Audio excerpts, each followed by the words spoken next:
lire dans la presse en revanche, et donc qui est déjà public et que je peux vous rapporter, c'est qu'effectivement, il n'y a pas grand-chose dans ce dossier à part la dénonciation ou l'accusation de ce militant de Génération Identitaire, sauf erreur de ma part.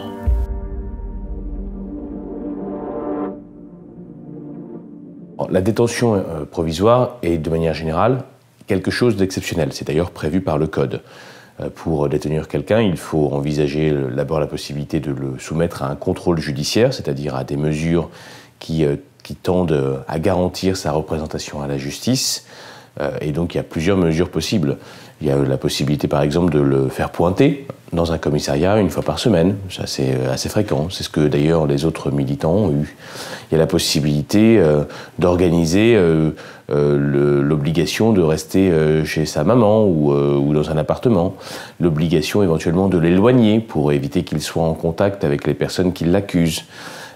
Et là, en l'occurrence, on avait même obtenu la possibilité qu'il soit placé sous bracelet électronique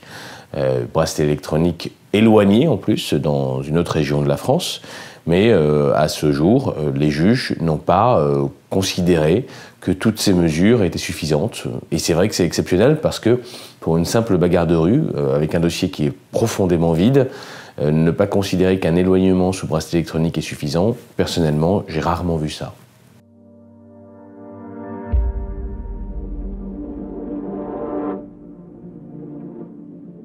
Non, c'est pas habituel, surtout s'agissant d'une détention provisoire, et sauf quand il y a des troubles à l'ordre public véritables. En l'occurrence, c'est ce qu'on appelle un baluchonnage.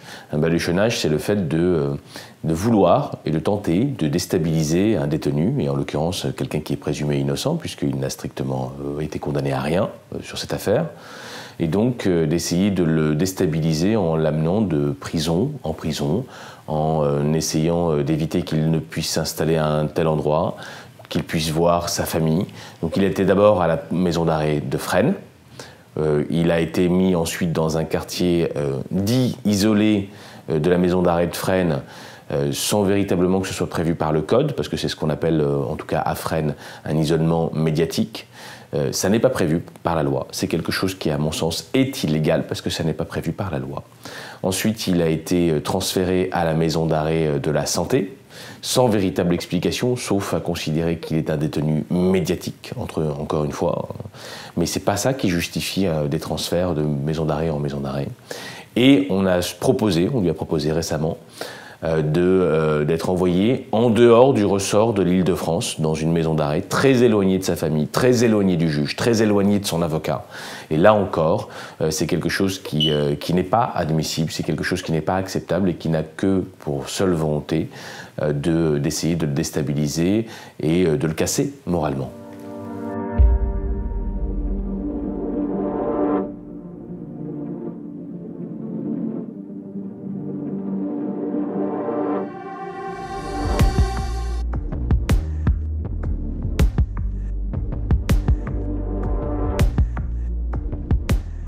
Je trouve assez étonnant dans les ordonnances de ce magistrat, c'est qu'il a recours à des explications qui ne sont pas très juridiques en fait.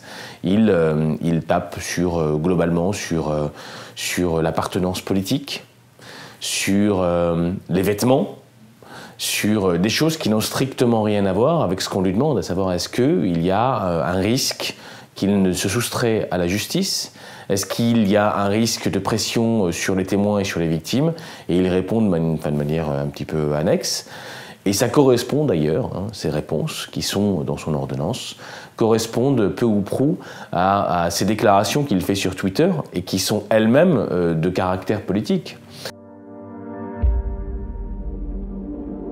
Alors certes, on peut être syndiqué et magistrat, et je trouve très respectueux de pouvoir défendre les intérêts de sa profession quand on est magistrat, quand on est syndiqué. En revanche, à mon avis, il faut distinguer les intérêts de sa profession en tant que magistrat et une dénonciation d'opinions politiques qui n'ont strictement rien à voir avec les intérêts de la profession. Et je pense que là, ce magistrat s'est écarté de son rôle et de son obligation d'impartialité.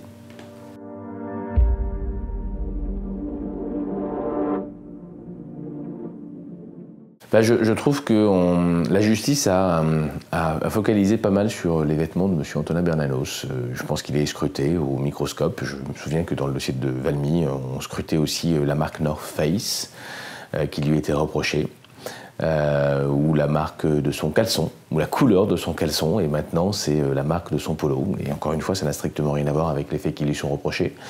Je pense qu'il y a une dérive dans cette affaire concernant M. Bernanos. Je pense que la justice focalise sur les choses qui n'ont strictement rien à voir avec ce pourquoi elle doit être mise en œuvre. Les marques de vêtements n'ont rien à voir avec l'affaire qui est reprochée à M. Bernanos. Donc ça dénote une chose. Ça dénote que l'institution judiciaire est un petit peu gênée aux entournures quand il s'agit de M. Bernanos, qu'elle comprend qu'elle est peut-être instrumentalisée à des fins politiques, peut-être qu'elle-même joue un rôle politique quelquefois, et là, à mon sens, on est en plein dedans.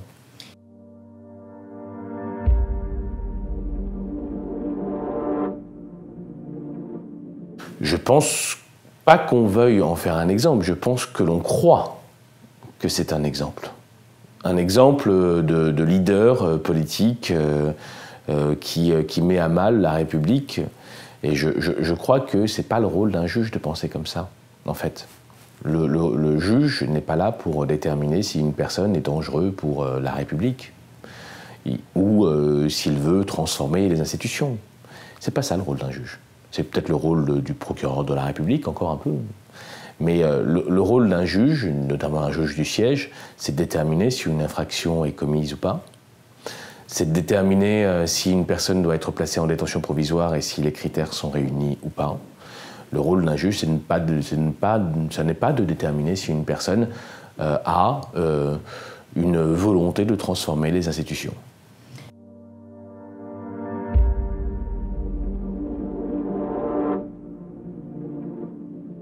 Compte tenu du sort qui lui est réservé, de la succession d'éléments qui sont assez exceptionnels dans ce type d'affaires, on peut s'interroger véritablement sur l'intention des juges, s'agissant d'Antonin Bernanos, sur l'éventuelle volonté de le maintenir le plus longtemps possible dans la détention provisoire, de le déstabiliser, d'essayer de le casser psychologiquement, pour essayer finalement de le ramener dans un droit chemin qui correspond à une idée politique. Et oui, à partir de ce moment-là, on peut parler de prisonniers politiques.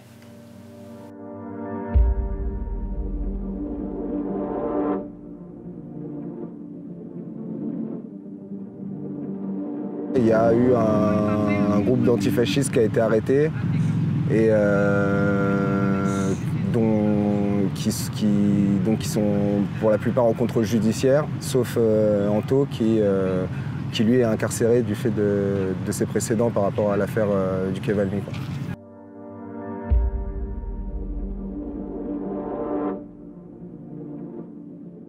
C'est très bien vu sur la gestion que le gouvernement il a fait du mouvement des Gilets jaunes. C'est-à-dire que Macron, depuis son élection, je pense une de ses principales stratégies, c'est justement de rejouer éternellement le deuxième tour de l'élection présidentielle. Donc il y a ce rapport ambigu avec l'extrême droite ou encore plus vaguement avec ce qu'ils appellent le populisme, qui consiste à en gros à se présenter comme la seule, c'est-à-dire c'est soit nous, soit l'extrême droite, c'est soit la répression macroniste, soit encore plus de répression avec l'extrême droite, et en gros d'essayer d'être réélu à chaque élection en rejoignant ce face-à-face-là, comme d'ailleurs on peut le voir dans d'autres pays européens. Et du coup, il y a ce rapport très ambigu, moi je pense, de la part du macronisme avec l'extrême droite, c'est-à-dire qu'à la fois il y a une diabolisation dans les médias, on va tout le temps dire que c'est l'extrême droite. Au début du mouvement des Gilets jaunes, on expliquait en permanence que c'était l'extrême droite qui organisait le mouvement et tout ça. Et en même temps, en fait, cette extrême droite, elle arrange beaucoup Macron parce que elle est fonctionnelle à cette stratégie, quoi.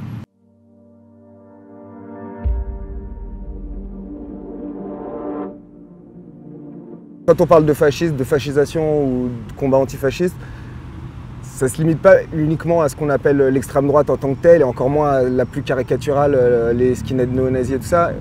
Ce qu'on essaie toujours de mettre en avant, c'est qu'on pense que la fascisation en cours, elle se joue aussi à l'intérieur des institutions. C'est-à-dire qu'il y a une radicalisation raciste, sécuritaire au sein des institutions, au sein de la police et aussi au sein de la justice. Il y a deux dimensions là sur le pourquoi là on se retrouve encore dans l'œil du cyclone médiatique et répressif. Il y en a une qui vient d'avant le mouvement des Gilets jaunes. Je dirais qu'en gros, pour le dire comment je le pense, on va dire depuis 2016, peut-être un peu avant, mais principalement depuis le mouvement contre la loi travail, il y a une nouvelle génération militante, jeune, qui a émergé autour de ce qu'on a appelé le cortège de tête, etc., qui est assez autonome, y compris par rapport aux anciennes structures de l'extrême gauche française, de ce que peuvent en savoir les médias ou la police. Et que du coup, la police, depuis 2016, elle essaie de construire un peu avec une vision qui est la sienne et qui est souvent reprise par les médias, cette espèce de figure de cette nouvelle génération militante qui serait organisée par les antifascistes très larges. Et dans les antifascistes, il y a quelques têtes, dont notamment celle d'Antonin, qui considèrent comme un leader ou comme un contrôle. Et du coup, à chaque fois que cette génération elle fait à nouveau parler d'elle, et ça a été encore le cas dans le mouvement des Gilets jaunes, on va aller chercher les antifascistes, et parmi les antifascistes, les têtes connues des antifascistes, quoi. Du coup, je pense qu'il y a à la fois quelque chose qui date d'avant le mouvement des Gilets jaunes, qui est lié à ce que je viens de dire, et en même temps, je pense que dans le contexte des Gilets jaunes en particulier, moi personnellement, je pense que le rôle du mouvement antifasciste dans le mouvement des Gilets jaunes, c'est quelque chose, ça a été un gros grain de sable dans la machinerie médiatique et répressive du gouvernement. Ils ont passé leur temps, notamment au tout début du mouvement, à dire que c'était un mouvement d'extrême droite. Et du coup, le fait de voir que des militants qui ne sont pas assimilables à l'extrême droite et qui sont même assimilables à ceux qui luttent contre l'extrême droite depuis des années, ils sont dans ce mouvement-là, c'est quelque chose qui ne correspondait pas du tout à leur discours, quoi. C'est quelque chose qui a mis un peu à terre toute leur stratégie, qui était celle de dire c'est nous et en face, en gros, derrière les Gilets jaunes, c'est le Rassemblement national, quoi.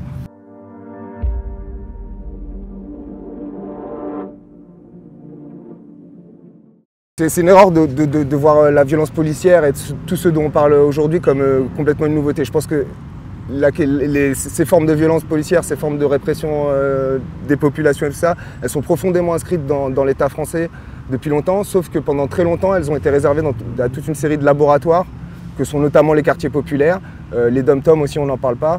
Il faudrait aussi faire un lien avec les interventions de l'État français militaire à l'étranger. Depuis quelques années, on voit qu'il y a toute une série de pratiques qui viennent de ces répertoires, qui sont des banalités quotidiennes dans les quartiers populaires, qui sont peu à peu utilisées contre toute forme de révolte, quoi, contre tous ceux qui se révoltent, contre la jeunesse qui s'est révoltée en 2016, contre les Gilets jaunes aujourd'hui. Et je pense que ce qui se passe actuellement, c'est qu'il y a des populations qui n'étaient pas concernées par ces formes de violence arbitraire policière et qui découvrent ça. Du coup, le côté positif, c'est que du coup, cette problématique-là, la problématique des violences policières, qui jusqu'à il y a quelques années était vraiment un combat qui était très lié au collectif de quartier qui luttait contre les morts dans les quartiers, tout ça, ça devient une problématique qui est reprise beaucoup plus largement, donc très bien. C'est une bonne chose. Après, il ne faudrait pas non plus avoir l'impression de découvrir l'eau chaude dans un État qui est violent depuis très longtemps, en fait.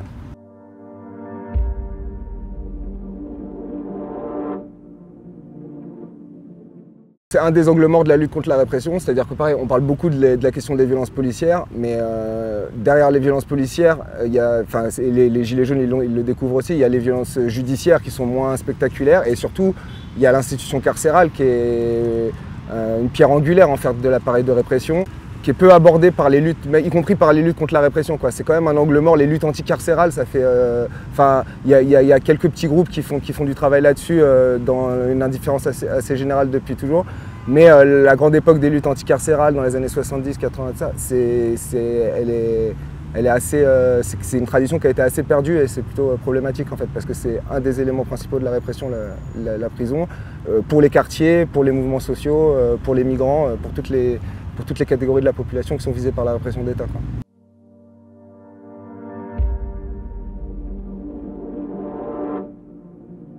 On essaye de participer à des fronts contre la répression, contre l'autoritarisme qui se développent avec d'autres collectifs, des collectifs de quartier contre les violences policières comme le Comité pour Adama, des Gilets jaunes par exemple qui sont en train de s'organiser contre les violences policières, contre les mutilations, contre l'incarcération parce qu'il y a des prisonniers Gilets jaunes maintenant. Enfin, c'est quelque chose qui reste à construire mais qui se dessine un peu, un espèce de front anti-répression, anti-autoritaire. et qui prennent pour cible le libéralisme autoritaire, le néolibéralisme autoritaire dans sa globalité, c'est-à-dire pas juste l'épouvantail de l'extrême droite, mais de bien voir que l'État néolibéral autoritaire macronien et les lobbies racistes et sécuritaires que peuvent représenter l'extrême droite, c'est des choses qui fonctionnent ensemble.